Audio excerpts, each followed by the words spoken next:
परमताय सहस्रमूर्तये सहस्रपादाक्षिकेलो भावे सहस्र नामने पुरुषाय शाश्वते सहस्र कोटी बुधागे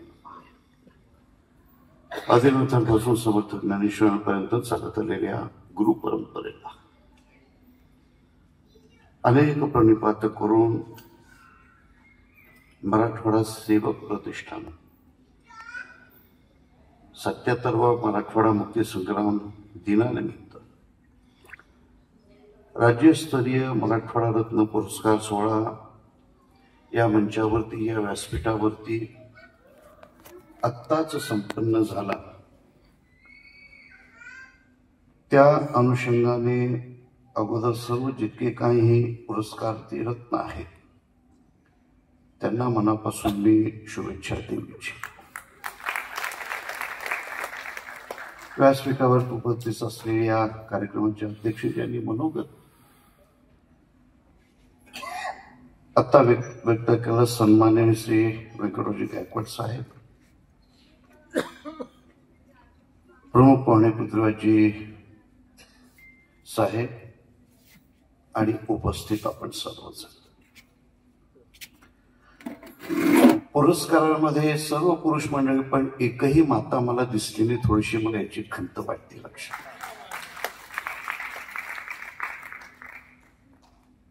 म्हणून संयोजकाला माझी विनम्रतापूर्वक शास्त्रोत्तर साहेब आपण बसला तिथे, पण एक तरी माता एक तरी भगिनी इथे या व्यासपीठावरती जर कोणी राहिली असती तर एक विशेष त्या मातेचा सुद्धा सन्मान झाला असता।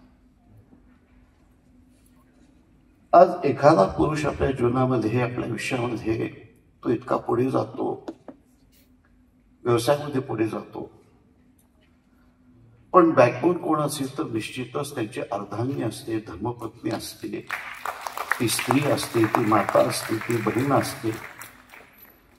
अनेक अशा भूमिका त्या आपल्या जीवनामध्ये वटवत असतात। ते कधीही पडद्याच्या पुढे नसतात तर पडद्याच्या आडच असतात, इतकं लक्षात घ्या। म्हणून पुढे ज्यावेळेस आपण पुरस्कार देता अगोदर याचा थोडासा विचार करावा, विस्तृत विचार करावा आणि एखाद्या माताला तर इथं उभं केला तर निश्चितच एका मातेचा सन्मान होतो, हे कोण सुद्धा मला ते एक आनंद वाटेल। असं ठीक आहे, जी सहल होती आता मी बोलून गेलो, कारण सर्वजणांची मी मनोगत ऐकली, सर्वजणांनी दिलखुलासपणे मनमोकळेपणाने आपले मनोगत त्यांनी हे व्यक्त केलं, लक्षात घ्या। कारण काही रत्न असे असतात आपण त्याची किंमतच आपण करू शकत नाहीत, आणि सगळ्यात या आयुष्यातला जर मूल्यवान जर रत्न जर कोणता जर असेल तर तो मनुष्य या भूतलावरचा सगळ्यात मोठा रत्न, इतकं लक्षात घ्या। कारण परमेश्वराची जर सर्वात चांगली निर्मिती कोणती असेल, सगळ्यात मोठं चित्र कोणतं असेल, कौन चित्रकार है भैया, कौन चित्रकार है। सगळ्यात चांगला चित्रकार तो परमेश्वर या आपल्याला ज्याने निर्माण केलेला आहे। म्हणून आज आपण या भूतलावरती अनेक अशी रत्न पाहतो, अनेक व्यक्ती पाहतो, त्या व्यक्तींचं व्यक्तिमत्व आपण पाहतो, त्या व्यक्तींजवळ असलेलं आपण ज्ञान पाहतो, त्या व्यक्तींजवळ असलेली आपण कला पाहतो, त्या व्यक्तींजवळ असलेलं आपण जिज्ञासा आपण पाहतो। अनेक अशा गोष्टी आपल्याला पाहायला मिळतात आणि त्यातल्या त्यात ज्यावेळेस आपण आपल्या मराठवाड्याचा आपण विचार करतो, मराठवाड्याला तर आपण महाराष्ट्रातनं जर वगळल्यानंतर त्या महाराष्ट्राची ताकदच काही राहणार नाही, इतकं लक्षात घ्या। कारण महाराष्ट्राला ज्यांनी चालवलं, अनेक असे चांगले मुख्यमंत्री आज मराठवाड्याने दिलेले आहेत, त्यांना विसरून चालणार नाही, लक्षात घ्या। शंकरराव चव्हाणांपासून जर आपण जर विचार केला, अशोकरावजी असतील, शंकररावजी असतील, विलासरावजी असतील, निलंगेकर साहेब असतील, आज अनेक अशी मंडळी आहेत की त्यांच्यामध्ये धमक, त्यांच्यामध्ये एक ताकद, त्यांच्या मनगटामध्ये जोर, आज शासन करण्याची ताकद त्यांच्यामध्ये आहे। आणि त्याच्याही पलीकडे आपण जर पाहायला गेलो तर आज ही मराठवाड्याची ही भूमी आहे तर ती संतांची भूमी आहे। अनेक अशी संत आज या मराठवाड्याने जिथे दिलेली आहेत. आज म्हणून आज सर्व राज्यांमध्ये आज महाराष्ट्राला नुसतंच राज्य म्हणत नाही, तर त्याला महाराष्ट्र म्हणतात. लक्षात घ्या, महाराष्ट्र म्हणतात. आपण खूप भाग्यशाली आहोत. केवळ आपल्याला महाराष्ट्राचाच विचार करायचा नाहीये, केवळ मराठवाड्यापुरता आपल्याला मर्यादित राहायचं नाहीये. भारत देशातच आपला जन्म झालेला आहे, म्हणून त्या अगोदर भारत मातेला आपल्याला वंदन आपल्याला करायचं. पण संत महात्म्यांचं वाक्य असं आहे, पवित्र ते कुळ, पावन तो देश आहे. देश शब्द हा वापरला आहे. जिथे हरीचे दास जन्म घेतील. म्हणून भारत देशाची परंपरा तुम्ही काश्मीर पासून कन्याकुमारी पर्यंत आपण पाहाल, एक आगळी आणि वेगळी ही परंपरा इथे लाभलेली आहे. बाहेर देशामध्ये मला कोणत्याही देशाला नाव ठेवायचं नाही. सगळी देशी आपापल्यापणे ज्या त्या ठिकाणी आहेत, ठीक आहे.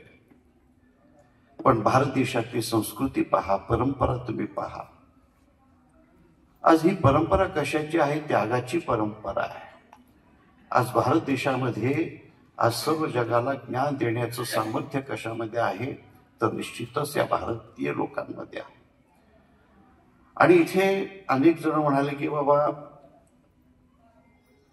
प्रत्येकाचा एक सुगंध असतो, पण भारत देशाचा ज्यावेळेस आपण मातीचा सुगंध बघतो, तर तो मातीचा कसा आहे? तो अत्यंत सुगंध कसा आहे? तर तो आपल्याला भावणार आहे, तो आपल्याला पवित्र करणार आहे.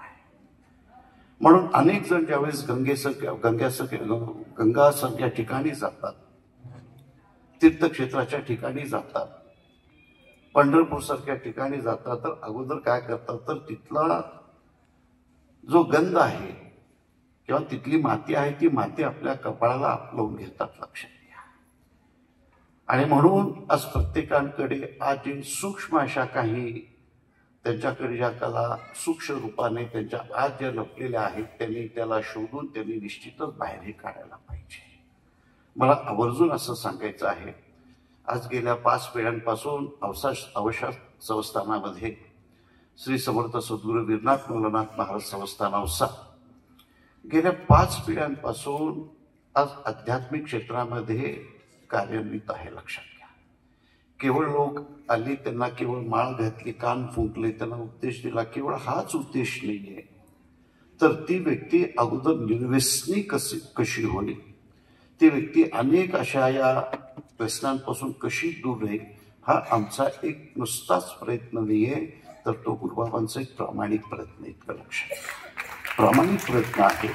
म्हणून अनेक पिढ्यांपासून आज या संस्थानाचा एकच तो असा प्रयास आहे, अध्यात्माच्या जोडीला एक सामाजिक असेल, शैक्षणिक असेल, या सर्व गोष्टी आज आपण पुढे जिथे घेऊन जायला पाहिजे. आज अनेक जणांचं असं म्हणणं आहे की मुले साहेब म्हणा की आता कर्मभूमी आपण आपली मराठवाडा आपण हे करायला पाहिजे. पण गायकवाड साहेबांनी सांगितलं की बाबा आपण पुण्यामध्ये आलो, कारण मराठवाड्यातल्याच नव्हे, कुठल्याही व्यक्तीला आज विचारा तुला कुठं जाऊन राहायचंय, तर ती व्यक्ती म्हणतच राहते की मला तिथे पुण्यातच राहायचं आहे. कारण पुढं तिथे काय होणं आहे मला सांगा, पुढं तिथे काय होणं आहे. आपण इथेच देखील राहिलो, पण आपण आपल्या जन्मभूमीला आपण विसरता कामा नये. आज मी कुठेही जरी राहिलो, कारण माझा जन्म हैदराबाद सारख्या ठिकाणी झाला. मी हैदराबादचा निजाम कॉलेजचा मी विद्यार्थी. माझं शिक्षण झालं पूर्ण, माझं जन्मस्थान हैदराबाद, पूर्ण माझं शिक्षण ग्रॅज्युएशन वगैरे झालं. मी निजाम कॉलेजचा वेगवर्धनीचा मी विद्यार्थी, आणि तिथून परत मी निजाम कॉलेजला आम्ही गेलो. पण गेल्यानंतर परत वडिलांनी सांगितलं की हैदराबादला नाही, कुठे नाही, तुम्हाला औषधातच जिथे यायला पाहिजे. आणि म्हणून त्या औषधासारख्या एका छोट्याशा भागात आज आमचा हा विस्तार आज इथे वाढलेला आहे. आज आपण मराठवाडीकडे पाहिल्यानंतर अनेक जण म्हणतात, अरे आपण कुठून मराठवाड्यात आलात का, चलो इसको थोडासा बाजू हटातो, असं काही जिथे बोलून जातात. पण म्हटलं तरी सुद्धा पण मराठवाड्याने आपली ताकद, मराठवाड्याने आपली शक्ती आज सर्व आज आपल्या भारत देशाला दाखवून दिलेलीच आहे. म्हणून आपण आपल्या मराठवाड्याला विसरता कामा नये. आज मला इतकंच म्हणायचंय, आज आपण आपल्या गावाला जर विसरलो तर निश्चितच आपण महाराष्ट्राला विसरलो.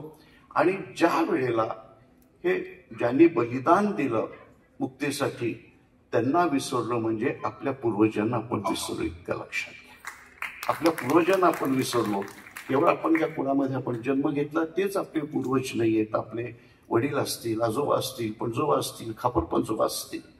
पण आज ज्यांनी दिलं त्यांनी केवळ एका कुटुंबाकडे पाहून दिलं नाही, तर संपूर्ण त्या मराठवाड्याला पाहून त्यांनी जिथे तो बलिदान दिलं त्या कचाट्यातून, त्या अन्यायातून मुक्त करण्यासाठी. आणि म्हणून त्यांचं हे बलिदान निश्चितच आमच्या स्मरणात राहणार आहे. आज या मराठवाडा सेवक प्रतिष्ठानाच्या माध्यमातून आमचे दिनकरजी चौधरी असतील, सास्तोरकर साहेब असतील आणि त्यांचा संपूर्ण हा सेवक परिवार असेल, आज त्यांना जेवढे आम्ही धन्यवाद देऊ तेवढे थोडे आहे. आपण दरवर्षी 17 तारखेला सप्टेंबरच्या दिनी आज इथे हा कार्यक्रम जिथे आयोजित करून सर्वांना इथे सन्मानित करून आज त्यांचा हा गौरव वाढवता. निश्चितच आज पुरस्कार ज्यांना प्राप्त झाला त्यांनी बोलून गेले की आम्ही पुढे निश्चित रत्न आहोत की नाही आम्हाला माहिती नाही, पण निश्चितच आम्ही इथून चांगलंच आम्ही वागू. तुम्ही चांगले वागलात म्हणून तुम्हाला हा पुरस्कार जिथे प्राप्त झाला. आणि याची आपण जाण ठेवून आपलं जे उर्वरित आपलं आयुष्य आहे ते निश्चितच आपल्या भागासाठी, आपल्या लोकांसाठी आपण वेचूयात. इतकंच मी बोलून माझ्या मनोगताला पूर्ण विराम देतो. पूर्णमिदं पूर्णात पूर्णमुदच्यते पूर्णस्य पूर्णमादाय पूर्णमेवावशिष्यते.